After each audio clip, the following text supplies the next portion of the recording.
política, economía, realidad nacional. Matinal presenta La Entrevista, un espacio de análisis y discusión producido por YSUCA.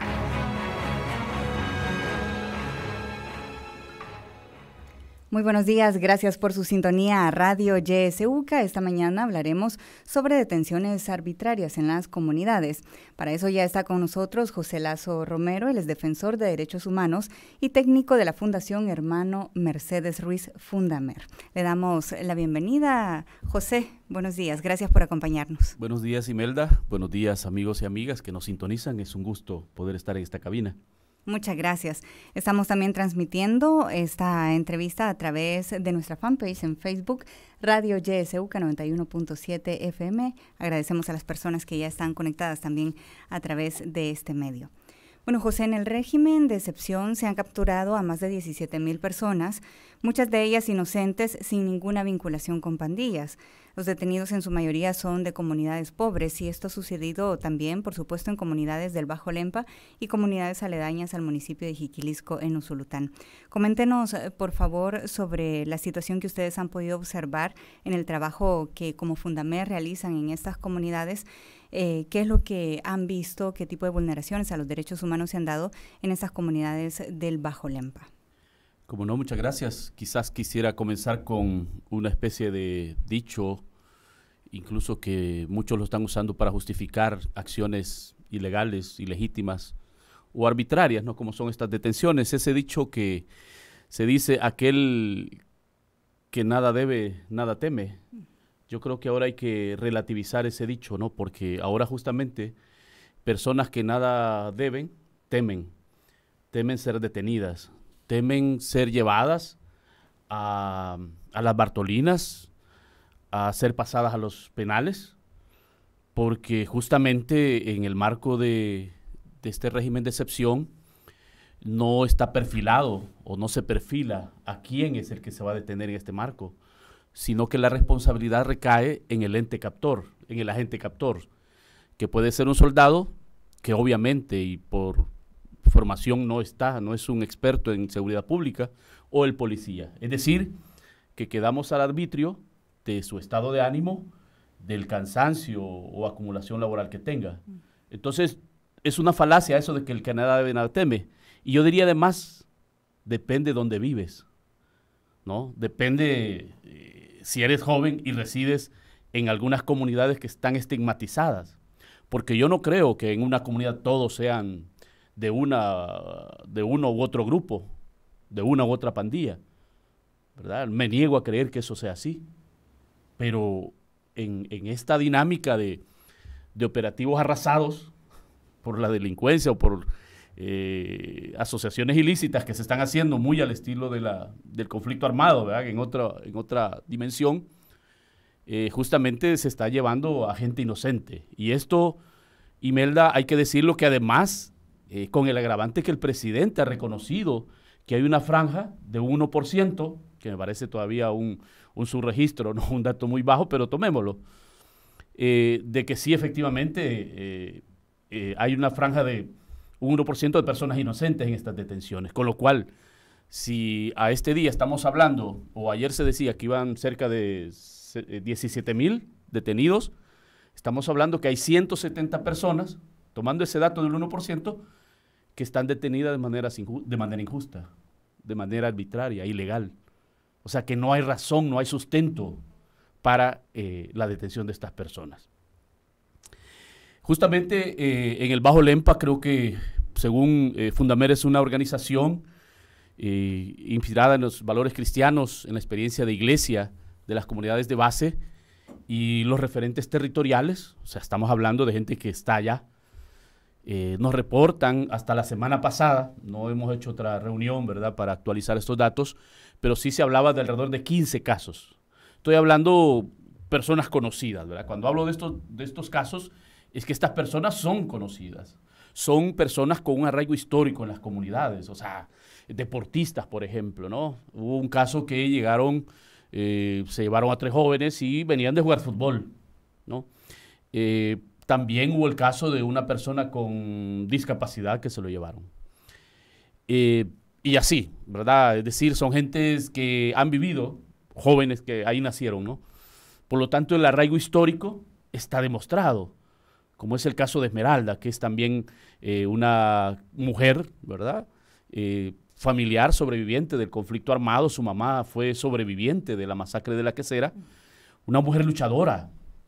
Esmeralda Domínguez es una compañera técnica territorial que, por ejemplo, yo hablando con ella, he tenido la dicha de conocerla este año en el trabajo con Fundamer, y ella, por ejemplo, de las tierras comunales que tiene en la comunidad, ella alquila una manzana de tierra y ahí cultiva cebollín, yuca, en fin, una variedad digamos, de verduras. Y esa es una forma, ¿verdad?, de hacer llegar ingresos a su hogar. Me he enterado después que tenía un grupo de huertos, ¿verdad?, o que animaba a los huertos caseros. También es, ¿verdad?, secretaria de la ADESCO, de su comunidad, muy ligada al trabajo religioso de las comunidades eclesiales de base. O sea, una líder, una mujer, una joven, porque tiene 31, 32 años. Yo digo que se ha fajado la vida, o que se faja la vida para sacar adelante a sus dos hijas, una hija de 13 años y la otra de 4 meses, ¿verdad? Incluso esa era una de las cosas, ¿verdad?, que ella, digamos, expuso a la hora de su trabajo técnico, de que estaba amamantando a su hija, ¿verdad? Y que eso en algún momento pues iba a priorizarlo, ¿no? Y estuvimos obviamente totalmente de acuerdo, ¿no? Entonces, lo que quiero decir, Imelda, es que realmente en las comunidades, y digo estos reportes porque lideresas también comunitarias, ¿verdad?, que gracias a Dios hay un caso que sí ya salió la señora, pero nos decía la compañera de Fundamer, ha quedado traumada. Ella no quiere ni hablar. O sea, no quiere hablar de su caso, de lo que le pasó. O sea, es un trauma, ¿no?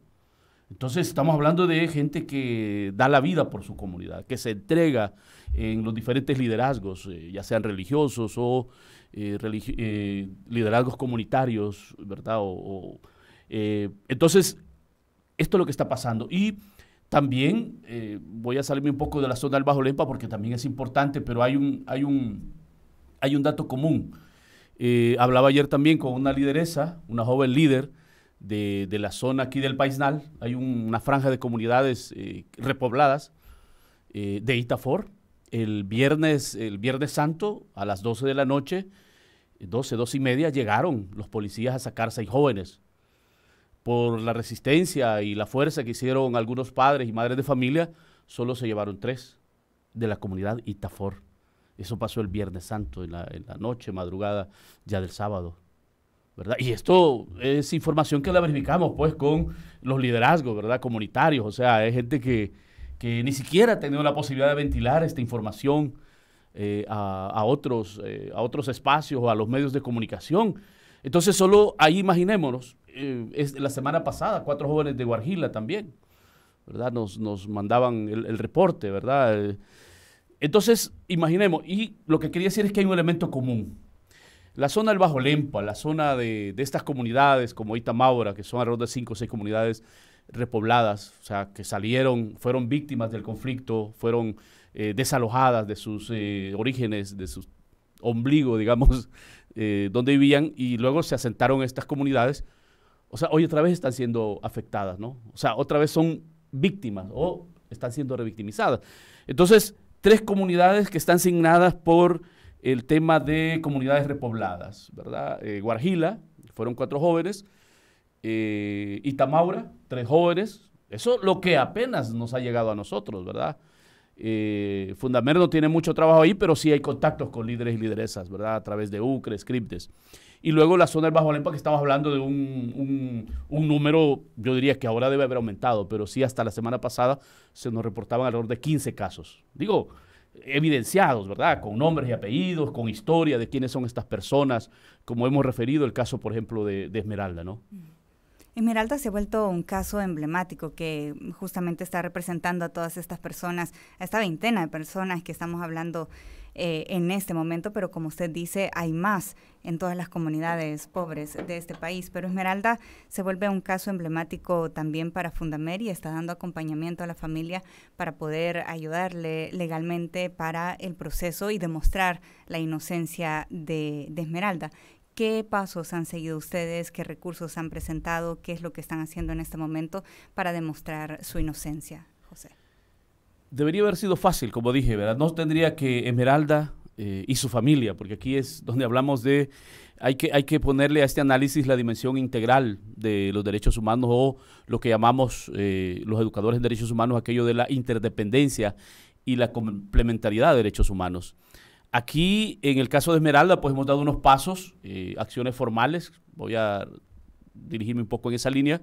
Hemos presentado un recurso de habeas corpus. Todos sabemos, amigos y amigas, que la Constitución, en el artículo 11, nos dice que toda persona, ojo, toda persona puede presentar un recurso de habeas corpus. ¿Qué significa esta palabra latina?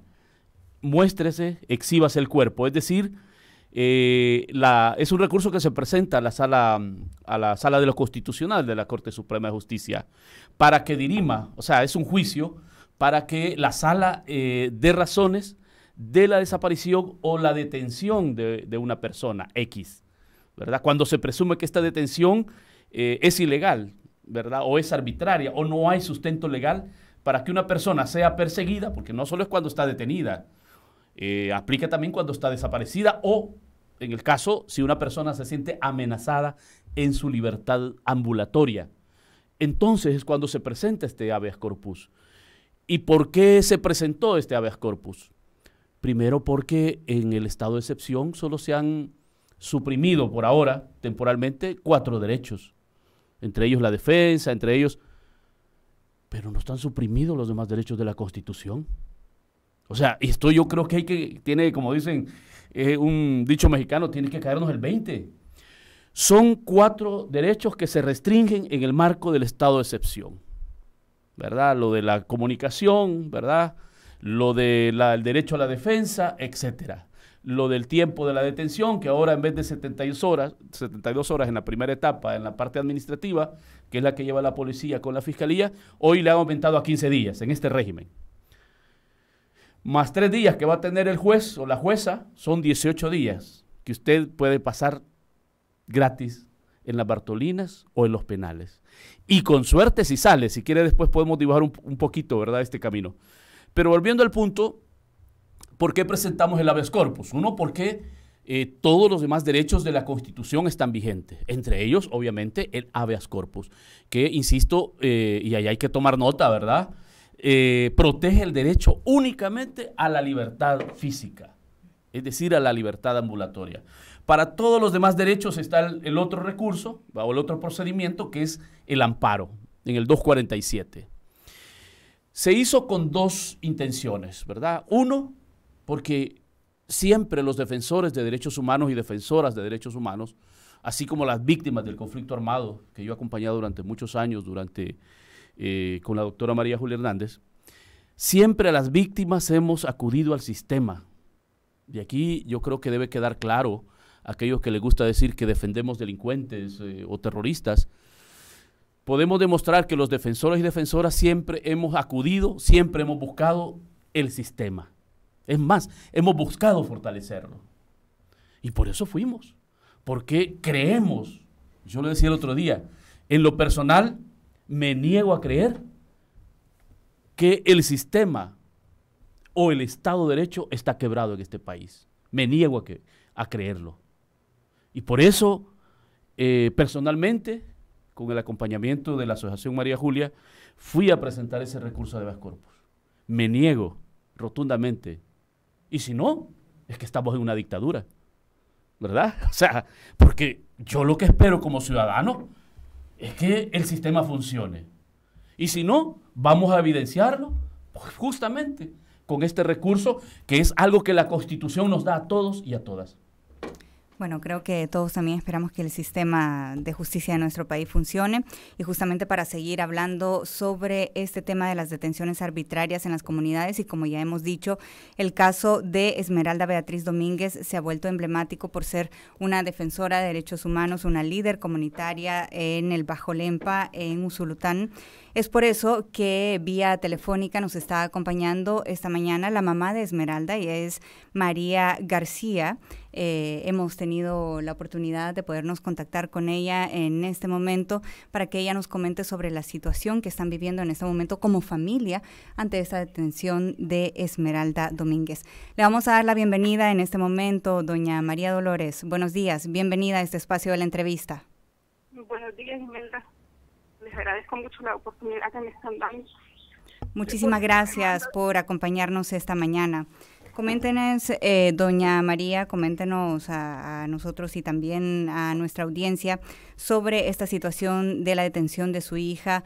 ¿Cómo fue esta detención para que las personas sepan el momento de la captura y cómo les ha afectado esta situación a ustedes como familia? Pues la captura de mi hija, como todas, fue arbitrariamente porque la estaban esperando en el puente de la comunidad y ahí sin tal comunicación. La capturaron. Doña María, disculpe, pero tenemos problemas con la comunicación. ¿Será que se mueve un poco? A lo mejor y en otro punto podemos tener una mejor recepción de la llamada. Voy a buscar señal. Sí, ahora le escuchamos un poco mejor. Creo que va mejorando ahí la señal. Ahí estamos bien, sí. Como todas le digo, fue una captura arbitraria porque solo la estaban esperando y no le preguntaron nada más que la bajaron del moto y le seriaron el teléfono y sus cosas y ninguna explicación y se la llevaron. De no ser que una vecina salió a ver qué estaba pasando, ahí le hubieran dejado las cajas botadas en el puente. Sí, ni siquiera se hubieran dado cuenta ustedes de que la habían detenido. Estábamos a unos metros de donde mí, pero como yo por estar con la niña tiernita no me enteraba. Sí. Así es que hasta ahorita yo no sé nada de ella. Sí. Solo sé que la trasladaron a cárcel de mujeres, pero igual yo no he visto si es cierto o cómo, ¿verdad? Porque allí ponen unos listados que uno ahí tiene que conformarse con lo que allí dice. Después de la captura, ¿qué hizo usted, doña María? Fui a la delegación a dejarle ropa y a reclamar el DUI.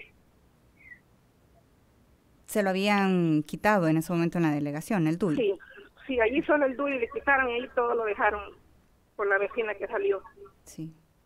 Y ya luego de la delegación la pasaron hacia un penal. Sí, la llevaron a la Bartolina de Usulután. Sí. ¿Y ahí tuvo acceso usted a ir a verla, a ir a visitarla hasta Usulután? Acceso de verla no, solo de pasarle comida. Uh-huh.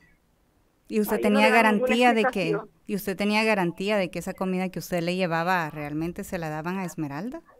No le digo que allí yo no sé. Allí uno a la voluntad de Dios pone la comida y solo porque están allí los listados que ahí están. Sí. Doña María, ¿cómo les ha afectado a ustedes como familia la ausencia de Esmeralda en su casa? Es una afectación que nunca se va a recuperar. Aquí a toda la comunidad le ha impactado porque todo el mundo la conoce a lo que ella se dedicaba. Ahora en la familia ya no hablemos. Ella era la cabeza de la familia, de mi mamá, de mí, que a veces soy la mamá de sus dos hijas, de la niña tiernita, que se puede imaginar qué dolor ver a esa niña llorando por su chichi. Sí. Es algo que es como pedir justicia para que esto no siga pasando con tanta madre que está en la misma situación. Sí. ¿Cómo le está tocando a usted para alimentar a las dos niñas de Esmeralda? Hasta ahorita doy gracias a Dios que la gente me ha ayudado para comprar la leche a la niña. Así voy pasando, porque como ella era la que trabajaba, yo le ayudaba en los cultivos, pero no es igual porque ya el entendimiento de los cultivos ella era la que lo llevaba, porque ella se dedicaba a cultivar orgánicamente. Sí. ¿Y con los cultivos cómo están haciendo ahora, doña María? Fíjate que el cultivo ya estaba pasando la cosecha, la primera, y haya dejado el montón de plantas tiernitas que iba a seguir poniendo a sembrar. Justamente un día antes había ido a sembrar como 60 matas de cebollín y las bandejas que han quedado ahí de chile y tomate. Se perdería ese cultivo. Yo les estoy echando agua, pero necesita ponerse al suelo. Sí. Y la verdad a mí me da miedo mandar a la niña a echarles agua a las otras porque la edad que ella tiene corre mucho peligro. Sí. Sí, ¿cómo es la seguridad ahí en su comunidad, doña María Dolores, en este momento? ¿Cómo dice? La seguridad en este momento ahí en su comunidad, ¿cómo es? Coméntenos.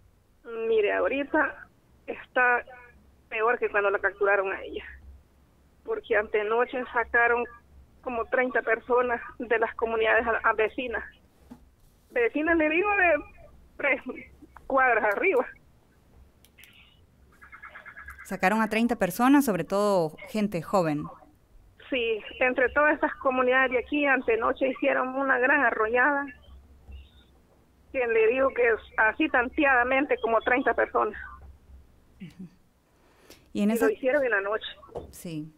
Y en estas comunidades, doña María Dolores, realmente los niveles de inseguridad, de crimen, de grupos delincuenciales, ¿cómo estaba antes del régimen de excepción? Antes de eso no había nada, aquí estaba todo calmado, y aquí estuvo feo en el 2015, luego se quedó todo bien en paz, como que no había pasado nada. Bueno, al menos con la delincuencia, ¿verdad?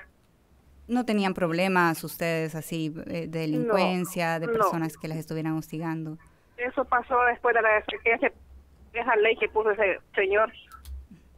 Allí empezaron a agarrar a la gente que él le ha dicho que es gente que anduvo trabajando antes, pero ¿cree usted que desde ese tiempo hasta hoy la gente no ha andado haciendo nada y la vuelven a capturar solo porque la señalan? Sí. Doña María, para usted, ¿qué representa volver a vivir estas situaciones? Ustedes han sido sobrevivientes de la masacre de La Quesera en este lugar que ha sido histórico. Para ustedes, ¿qué representa volver a vivir este tipo de situaciones en el país? Pues es un dolor inmenso, porque estamos viviendo la represión igual que antes, quizás peor, porque antes por lo menos uno sabía que había unos grupos que estaban defendiendo algo, decían, y ahora nosotros no sabemos por qué lo están haciendo, no hay una explicación. Solo vienen, capturan, no sabemos si golpean a la gente porque no lo dejan ver a uno, entonces está peor que antes. Para mí, esta represión es más peor que en la guerra. ¿Es peor para usted? Sí, porque ya uno está traumado y más con esta situación de ahorita, imagínese. Sí. ¿Qué representa para usted también volver a ver a militares en esta zona del Bajo Lempa? A mí toda la vida me ha impactado y me da un coraje cuando lo veía, pero igual disimulaba, pero ahora me da peor coraje cuando lo veo. Que pasan ahí como cualquier ser humano y atraen a otras personas que van. Sí. Bueno, doña María, muchísimas gracias por habernos acompañado en este espacio y gracias por compartir con nosotros esta terrible situación que le está tocando vivir a usted y a su familia. Realmente como radio, como comunidad, también estamos pendientes de esta situación. José, ¿quiere decir? Yo quisiera, doña María, sí, que usted hiciera un llamado. ¿Qué pediría usted a las autoridades policiales, al ministro de Seguridad, al ministro de la Defensa? ¿Qué es lo que usted pediría para Esmeralda y, como usted lo dijo también, para todas las personas que injustamente hoy están detenidas y yo diría desaparecidas legalmente? Bueno, yo lo que pido es que hagan justicia, que investiguen las cosas, que no se lleven a las personas solo porque son señaladas o porque caen mal. Mi hija cayó mal porque ella siempre defendía los derechos de las personas. Siempre platicaba con los policías que esas cosas no había que hacerlas sin investigar. Ella estuvo trabajando con un policía aquí de convivencia social hace 2 años.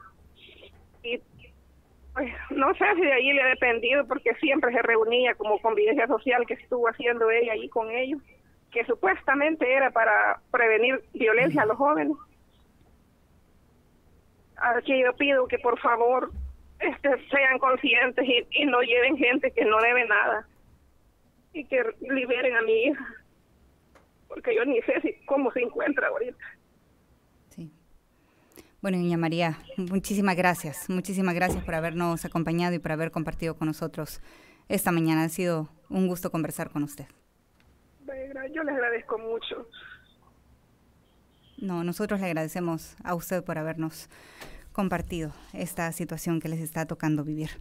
José, es lamentable realmente escuchar a esta madre desesperada por su hija, y escuchamos también lo que están viviendo los hijos, las hijas de esta muchacha y cómo les está tocando de duro, y así es la realidad de muchas personas a nivel nacional y sobre todo de personas pobres. Y como ya nos decía doña María, no había problemas de violencia en su comunidad, es decir, era una comunidad segura, no había situaciones de crímenes. Sí, sorprende, ¿verdad?, lo que ella decía, que nos ayuda a construir el perfil de Esmeralda, cuando ella dice, ella trabajaba justamente con la policía en el tema de la prevención de la violencia, la convivencia social, o sea, por eso dije yo hace un momento, el arraigo histórico, si bastaba. Es más, había ya una vinculación o un trabajo que ella como líder comunitaria ya venía haciendo, ¿verdad? Ya venía haciendo.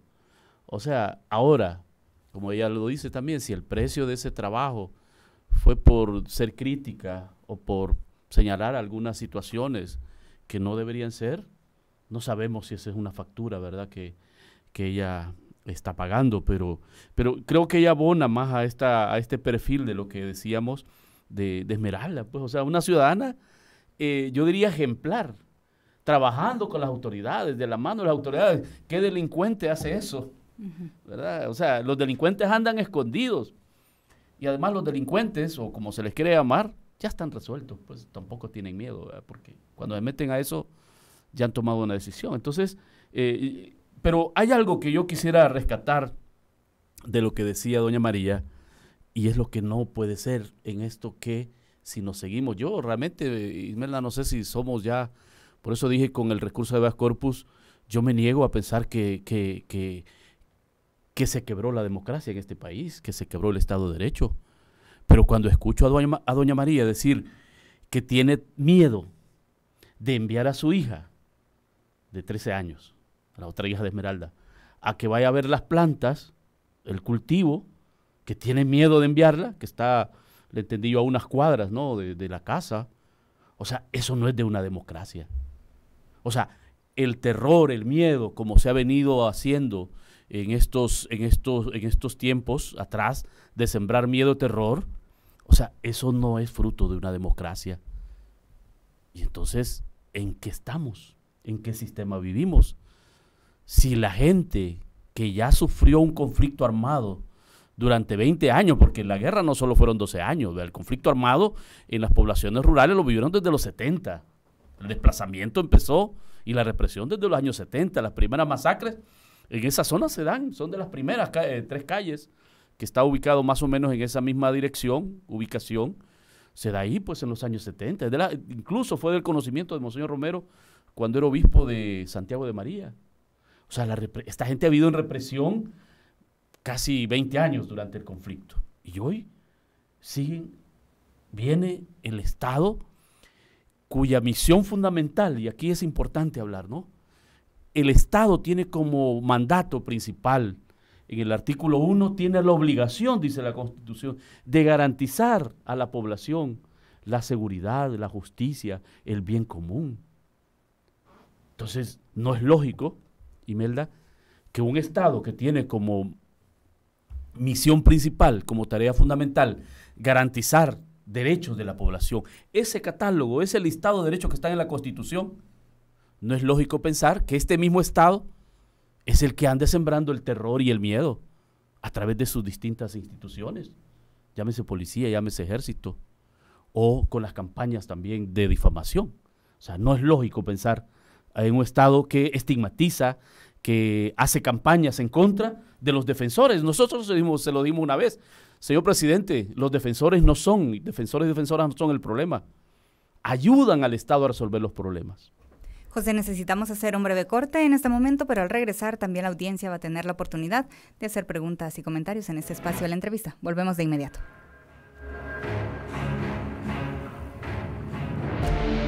La estación con voz, 91.7 FM, Radio YSUCA.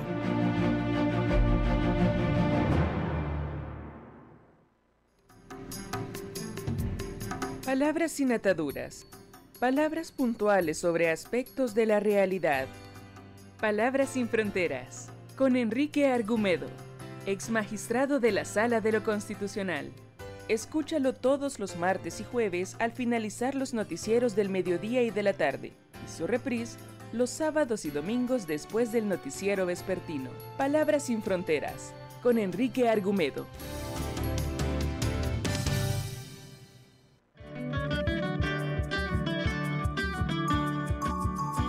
Somos la estación que te acompaña siempre. YSUCA, la voz con vos. YSUCA, siempre con vos.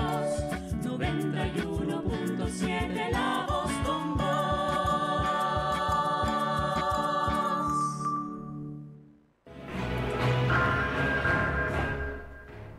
Gracias por continuar en este espacio de la entrevista. Esta mañana estamos hablando sobre detenciones arbitrarias en las comunidades de nuestro país.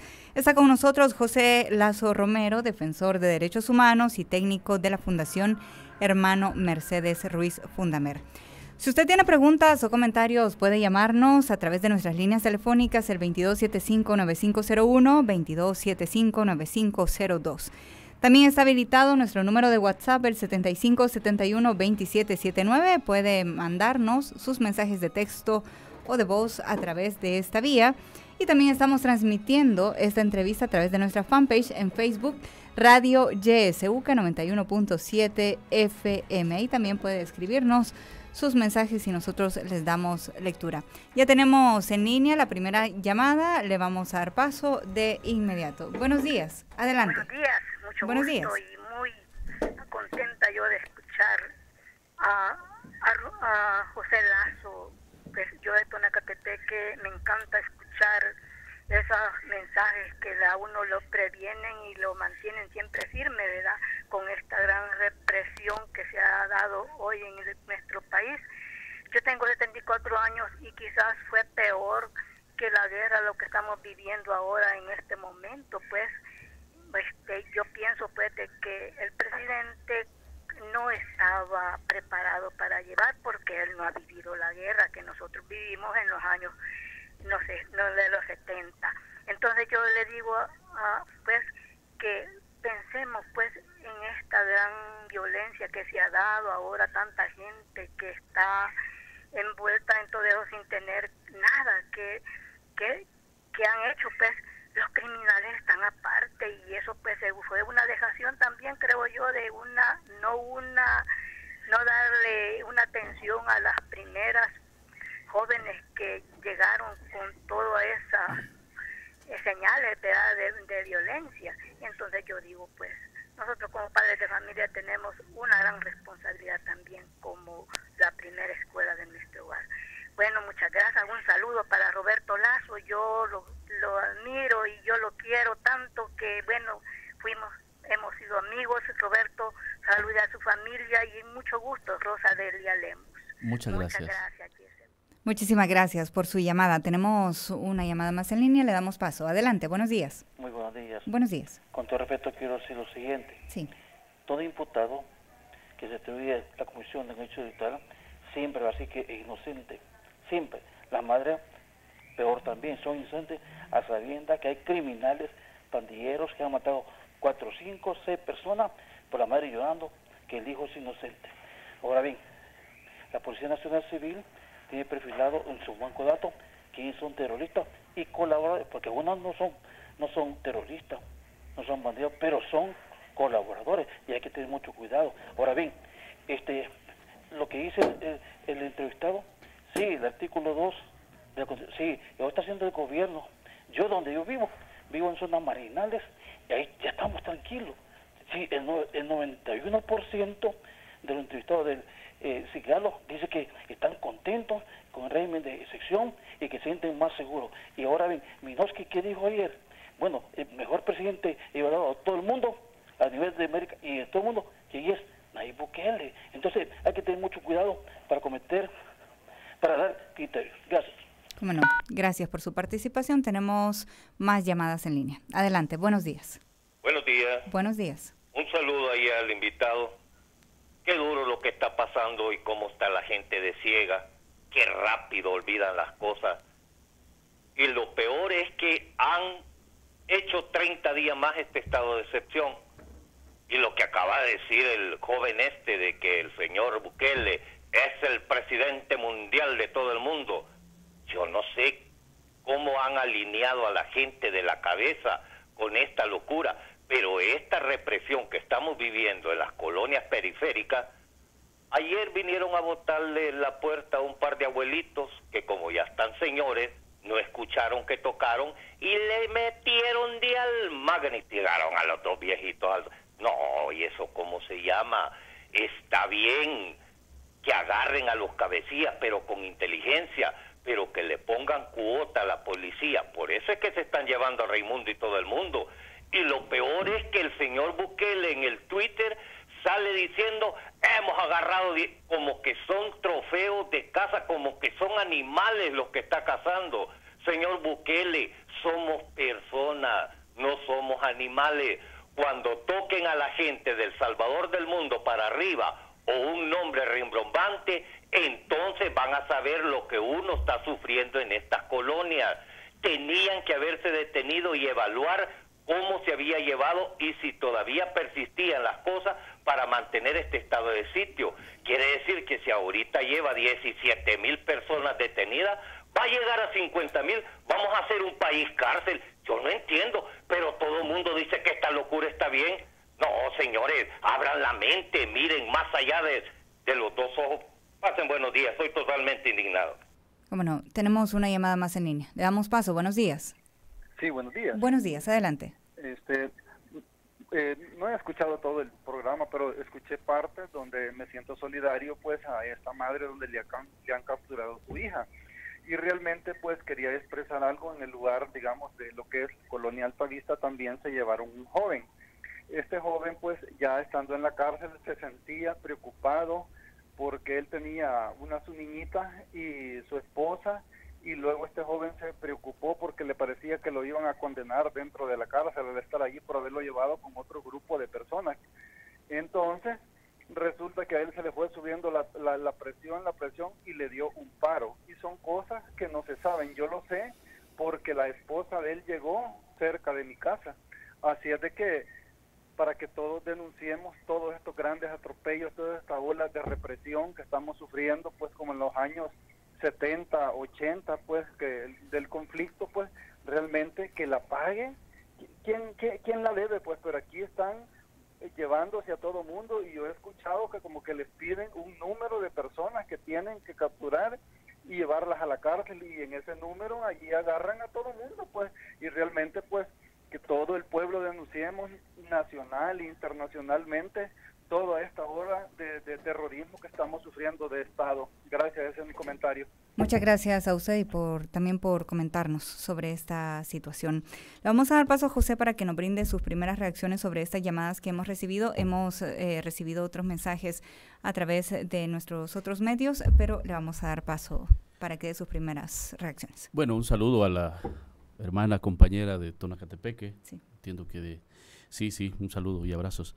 Bueno, yo me sumo a lo que ella decía, y también lo decía doña María, mamá de Esmeralda.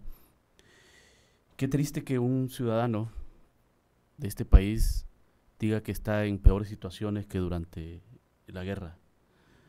Qué triste que un ciudadano, que una ciudadana de este país no diga que es feliz en este país. Qué triste que las encuestas lo han dicho en años anteriores, que arriba del 50% de los y las jóvenes se quieren ir de este país. Qué triste, ¿no? Porque yo entendería que el ideal del ser humano, para lo que estamos acá en este viaje a la tierra, es ser feliz. Y la aspiración última de los derechos humanos, consignada en la Carta de Naciones Unidas, la Declaración Universal, es justamente que el ser humano sea feliz. Y aquí, cuando hablamos de derechos humanos, ahí me perdonan. Me sumo quizás al llamado que hacía la penúltima llamada. Miren, los derechos humanos no defendemos, o ¿verdad? Que trabajamos los derechos, no somos defensores de delincuentes. A lo sumo, cuando hay oportunidad, tratamos de garantizar el derecho a la defensa. El derecho que tiene toda persona que se le señala. No está diciendo que es, ¿verdad?, culpable, que se le imputa, dice la ley, el cometimiento de un delito o de una asociación, a que se le haga un juicio justo. Y eso está en la ley, por eso hay un Estado de Derecho. Como decía el hermano de la penúltima llamada, hay que despertar. O sea, todos o muchas personas de este amigo que llamó, que dijo que había que tener cuidado, todos somos, o muchas personas son detractoras de los derechos humanos. ¿Hasta cuándo? Hasta que les toca. El día de mañana este amigo, en uno de estos operativos le llevan a uno de sus hijos porque iba en el bus, porque es joven, porque anda el pelo recortado, muy corto desde abajo, porque usa camisa, pantalón flojo. No es pandillero. Pero este amigo que habló, que dijo que había que tener cuidado un poco con los datos. Por cierto, y lo digo que yo lo que he dicho lo he dicho en base al dato que dio el presidente, que hay un 1% de los detenidos que son inocentes, que hay un error, dijo. Si estamos hablando de 17,000 personas detenidas, estamos hablando de 170 personas. Yo le pregunto a este amigo, y es, si el día de mañana le detienen a uno de sus familiares, ¿a dónde va a ir usted? ¿O qué va a hacer? Es entonces quizás cuando va a empezar a hablar de los derechos humanos. ¿Y a dónde va a ir? ¿A la Fiscalía? ¿A la PGR? Tal vez sí, aunque no confíe, porque eso es lo que pasa, no hay confianza. Seguramente va a terminar yendo a una organización de derechos humanos. Va a buscar a lo mejor el apoyo de la Educa, de FESPAD, de Cristosal, de Fundamer, de la Asociación Tutela María Julia Hernández. Yo le pregunto, o sea, porque el problema es que hasta cuando nos toca, entonces yo haría un llamado en esta campaña que se nos estigmatiza, ¿verdad? Desde el presidente, que somos defensores de delincuentes. Nosotros se lo decíamos, antes de ir al corte yo lo decía, nosotros le dijimos, señor presidente, los defensores y defensoras ayudamos al Estado a resolver problemas que el Estado no resuelve, derechos como la salud. Hay organizaciones civiles que se dedican a promover el derecho a la salud, el medio ambiente, huertos caseros o la seguridad alimentaria, el derecho humano al agua. Eso no es defender delincuentes, perdónenme. Eso es estarlo defendiendo a usted, amigo y amiga. O sea, hay que tener un mínimo de pensamiento crítico para no dejarnos llevar por la avalancha de la propaganda, ¿verdad? Entonces, ¿cuándo nos volvemos amigos y no detractores de los derechos humanos? Y estoy hablando de los derechos, ¿verdad? Cuando el día de mañana a mí me toque enfrentar lo que está enfrentando doña María, y en ella las cientos de madres y padres, hijos, hijas que están sufriendo. Voy a hablar de estas 170 personas. Y estoy usando un dato, dije que me parecía poco, pero lo tomo, porque lo dijo el presidente. Estas 170 personas de 17,000. No me lo estoy inventando. Entonces, hay que tener cuidado, ¿no? Cuando hablamos. Porque, como dijo el amigo, yo le reitero, son datos que el mismo presidente, además es grave. Está reconociendo que hay una falla, que hay un error. Una persona que fuera, Imelda, amigos y amigas, es gravísimo, porque el Estado está para garantizar la seguridad jurídica, dice artículo 1, el derecho al honor en el artículo 2. Por eso yo entré diciendo que los otros derechos, salvo los que están en el decreto, que son 4, están vigentes. El artículo 2 dice que toda persona en este país tiene derecho al honor. ¿Qué pasa con estas 170 personas detenidas, según el dato del presidente, que van a salir libres? Porque el juez, valiente, porque el tema es también qué le espera a esta gente, ¿no? Cuando llegue al tribunal. Si hay jueces los jueces están amenazados, igual que los defensores y defensoras de derechos humanos, y los otros están alineados. O sea que tampoco hay garantía que cuando yo llegue a la audiencia vaya a quedar libre. Pero en el caso que salga la persona. Y el artículo 2 dice que tenemos derecho al honor. O sea, que no se puede dañar mi imagen. Pero salía en portadas. Hubo videos donde me sacaron, ¿verdad?, como terrorista. O sea, solo me evoca el tiempo de la guerra. La palabra era subversivo terrorista. Así aparecía la gente muerta en las calles. Y digo porque yo vengo de esos tiempos, ¿verdad? Nos tocaba que ir a pelear para el reclutamiento forzoso, ¿verdad? Ir a pelear a los jóvenes, pues, que eran jóvenes que no queríamos que fueran al ejército, porque, como decíamos, señor Romero, con más fusiles en la calle no resolvemos el problema de la violencia. Con más fusiles en la calle no resolvemos el problema de la violencia. Creo que lo incrementamos. Entonces, yo creo que es triste, ¿no?, que este país, que el Estado, sus ciudadanos no se sientan seguros, sientan temor, digan que estamos en situaciones peor que la guerra. Claro, es el mismo fenómeno de la guerra. Los que quizás estamos en ciertas comodidades o vivimos en ciertas colonias, ¿verdad? Porque hasta en esto hay un factor de dedicatoria, ¿no? Quizás los que vivimos en ciertas zonas, ¿verdad?, que no, o sea, estamos quizás tranquilos y tranquilas, o sea, no nos afecta como pasaba con la guerra, ¿no? Hasta que se dio la ofensiva en el 89 y se vino a lo urbano, entonces supimos lo que era la guerra, para muchos, ¿no? Y muchas. Entonces, claro, hay muchas zonas que obviamente no están signadas por este fenómeno de la violencia, pero como dije, Imelda, yo no creo que las zonas, y no las voy a mencionar por no seguir abonando a una estigmatización, comunidades, todos son, ¿verdad? Hace años yo trabajaba el tema de prevención y habían jóvenes que se tenían que cambiar a veces el lugar de residencia porque no conseguían trabajo. O sea, eso es grave, ¿no? Porque es estigmatizar a toda la población por grupos que a lo mejor sí andan en procesos de violencia. Y ojo, si usted, amigo mío, ha seguido esta entrevista, yo no he dicho que a los que tienen cuentas pendientes o hay una investigación no se les procese. Pues que ahí está la ley, ahí está el Estado de Derecho. Yo estoy hablando de estas casi 200 personas que están detenidas injustamente. Tenemos más participaciones de la audiencia. José, nos llegan mensajes a través de WhatsApp. Vamos a escuchar un mensaje de audio.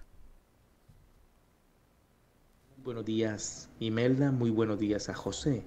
Buenos días. A mí lo que realmente me comienza a preocupar es cómo las personas comenzamos a normalizar las detenciones arbitrarias, cómo comenzamos a desensibilizarnos sobre la violación a las familias de los que están presos. Hay presos injustamente capturados y hay presos que incluso siendo culpables se les están violando sus derechos. Yo creo que no tenemos que apartar la mirada en esto y no importa que sean delincuentes, nosotros los salvadoreños y el Estado mismo no se puede convertir en un delincuente.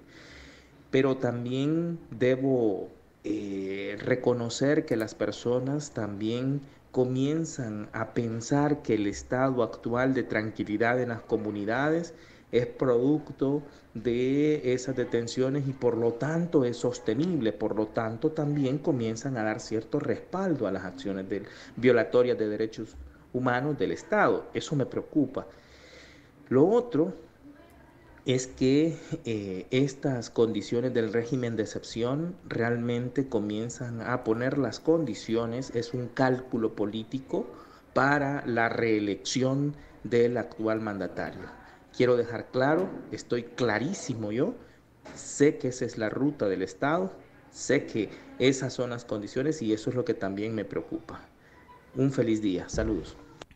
Muchas gracias por su participación. Tenemos un mensaje más de audio que nos llega a través de WhatsApp. Muy buenos días, Yeseuca. Buenos días, Imelda. Habla Armando Márquez Ochoa, presidente y representante legal de Fundamer, para agradecerles este espacio que nos dan y que dan a las comunidades. Gracias ahí a José Lazo, que nos representa.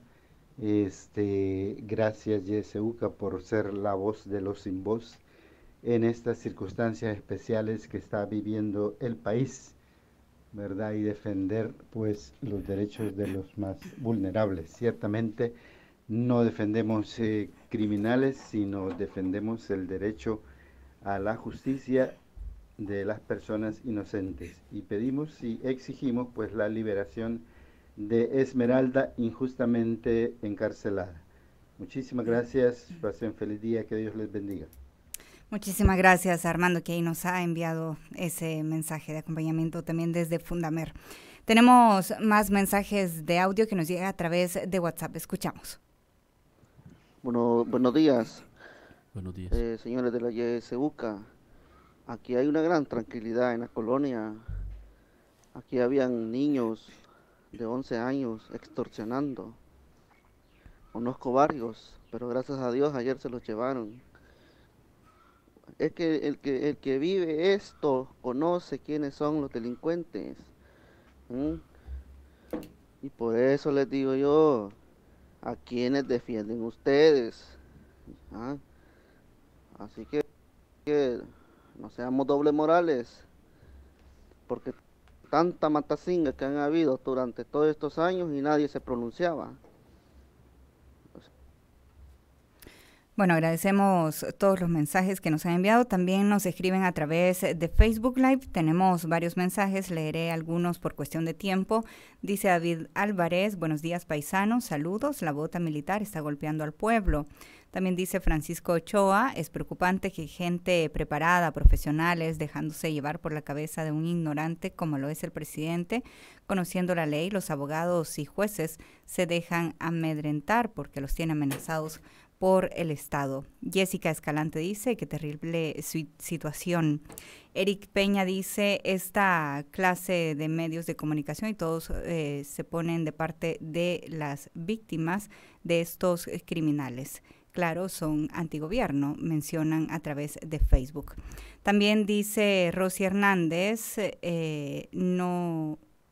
dice Cecilia Dinora Vázquez, el estado de excepción es para manipular a gente a su antojo, violenta los derechos al ser humano.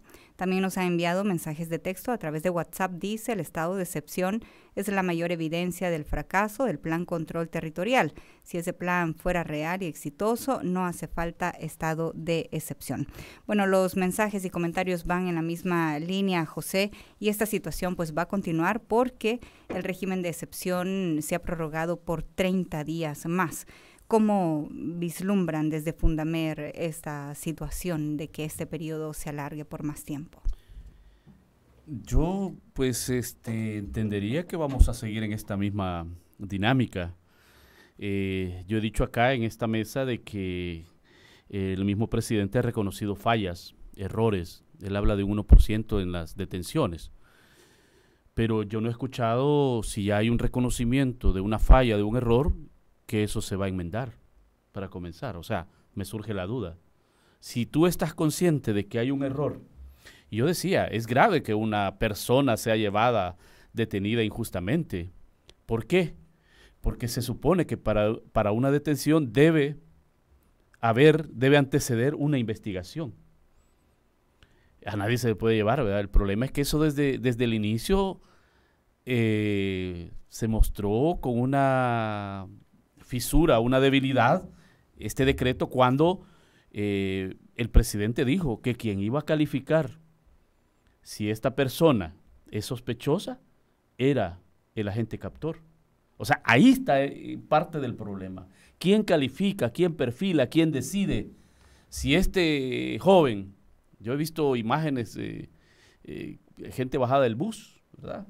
Si el soldado, dependiendo del estado de ánimo, de cómo ande, o el policía decide que esa persona es sospechosa, va a pasar con suerte, haciendo un buen trabajo, la familia junto con el defensor, ¿verdad? Ojalá tuvieran todos la posibilidad de un defensor privado, ¿verdad?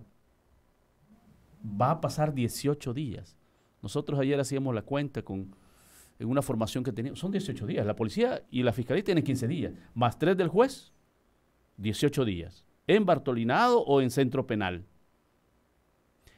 Y con suerte va a la audiencia y si hay un juez valiente, con ética, con apego a la ley, ¿verdad?, puede salir. Y si no, a la mayoría la están mandando a los penales. ¿Y eso qué significa? Y aquí hay un poco de engaño, ¿no? Otros 6 meses. Es falso. Porque para la segunda audiencia, el fiscal puede pedir otros 6 meses, con lo cual sería 1 año. Y si dice que todavía necesita más tiempo, puede pedir otros 6 meses. O sea, podrían ser hasta 2 años que una persona, después de su audiencia primera, pase, antes de que en esa audiencia se decida si es inocente, ¿verdad? Y sale libre. O sea, esta es la gravedad. Y por eso yo dije, voy a ver si dibujo un poco estos tiempos, ¿no? 18 días, porque no hay forma. No hay forma. Y como aquí siempre se usan los tiempos máximos, podrían ser antes, podrían ser 5 días, que ya está en Bartolina, lo pasamos al juzgado, pero van a esperar los 15 días. Esa es la tónica. Generalmente así es, ¿verdad? Días, minutos antes, ¿verdad? Horas antes lo remiten al juzgado. Y el juez tiene 3 días. Eso no ha variado, digamos, con el decreto. Pero de eso, y como hemos visto, son audiencias masivas de cientos de personas, cuando lo normal es que se individualiza a la persona, porque no es en grupo, ¿verdad? No es así como estas 100 gentes, todos son culpables. O sea, eso es lo que está pasando. Y todos estos cientos de personas van a la segunda fase, que como dije va a pasar de 6 meses, puede llegar hasta 1 año y medio para la otra audiencia. Y tal vez ahí, si se siguió trabajando el caso, esta persona queda libre. Entonces es duro, o sea, es grave, porque ya dije, los jueces están amenazados y otros están bien alineados. Son los que pusieron después del decreto aquel, ¿no?, que fueron despedidos por decreto cientos de jueces, o por lo menos 100 y algo. Entonces, esto es grave. Yo sí creo que hay un tema que quisiera ponerlo en un minuto. Bueno. Yo creo que nos quedamos cortos en el análisis cuando decimos que son 4 derechos los que se están viendo afectados por el decreto. No, si hacemos el análisis de la integralidad de derechos humanos, son mucho más derechos. Tomemos el caso de Esmeralda. Ella se ha visto afectada en su derecho, digamos, a ambulatorio, a la libertad física. Esperamos que no haya sido golpeada, torturada. Esperamos. ¿Ok? Perfecto. Pero ese derecho está coaligado a otros derechos. La salud. ¿Cómo está la Esmeralda? ¿Cómo está la salud de doña María, que es la mamá? Y los derechos de la niñez también, por supuesto. ¿Cómo está la alimentación de Esmeralda, de su familia, de las niñas, de la niña lactante? ¿No? ¿Cómo está? A la salud emocional. Decía ahí que hay miedo, hay terror, ¿no? Entonces, nos quedamos cortos realmente en el análisis. Y yo quisiera hacer una invitación a que abramos un poco, ¿verdad? La doctrina de derechos humanos dice que los derechos se complementan. No se puede ver aisladamente un derecho, el ejercicio de un derecho. Hay que verlo en esa complementariedad. Entonces, aquí tenemos que ver los derechos económicos de Esmeralda y de su familia. Su patrimonio. No sé si va a perder la casa, porque no sé si es de ella, el terreno donde vive. Su cultivo. Se va a perder las hortalizas, la manzana que tiene sembrada de yuca, berenjena, cebollín, se va a perder. Tenía quizás algún crédito, ¿no?, para poder hacer ese cultivo. O sea, ¿qué va a pasar con el futuro? Entonces, yo sí quería poner este elemento porque me parece que no es tan simplista decir, desde el decreto son 4 derechos que se limitan. No, es que a partir de ahí se genera la vulneración de otros derechos. Y termino diciendo con lo que decía, porque el tiempo nos comió. Lo que decía el amigo de la llamada, hay que desnormalizar la violencia. Yo creo que tenemos que empezar a hacer un ejercicio de no ver como normal la violencia, las capturas, aplaudir lastimosamente, ¿verdad? A mí me entristece cuando escucho opiniones y dicen, ay, bendito sea Dios. No metamos a Dios en esto. Yo no creo que Dios esté aplaudiendo cuando se lesiona la dignidad humana. Y sobre eso no defendemos, insisto, a delincuentes, porque para ubicar a los delincuentes hay inteligencias del Estado, inteligencias. Está la OIE, que se gastan millones, el Estado gasta millones en la OIE. ¿Por qué no actúa la inteligencia policial? Identifica, todo mundo en el barrio sabe quiénes son. Venden droga, venden esto, venden lo otro. ¿Y la inteligencia entonces? ¿La inteligencia policial? ¿La inteligencia también del Ministerio de Defensa? ¿Y entonces para qué pagamos eso? ¿Por qué no dedicamos esos millones a otros rubros? Entonces no es el tema, no busquemos excusas. ¿verdad? El Estado tiene la obligación y para eso tiene distintas inteligencias y para eso hay recursos de millones que se gastan.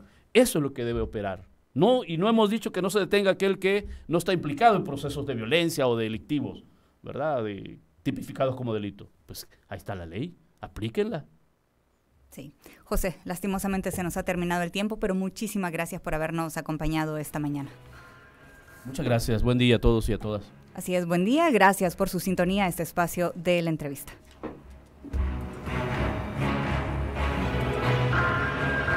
Esta fue la entrevista en La Matinal.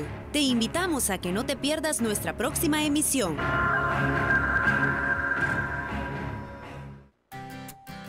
Buenos días. Celebra la vida junto a nosotros. YSUCA 91.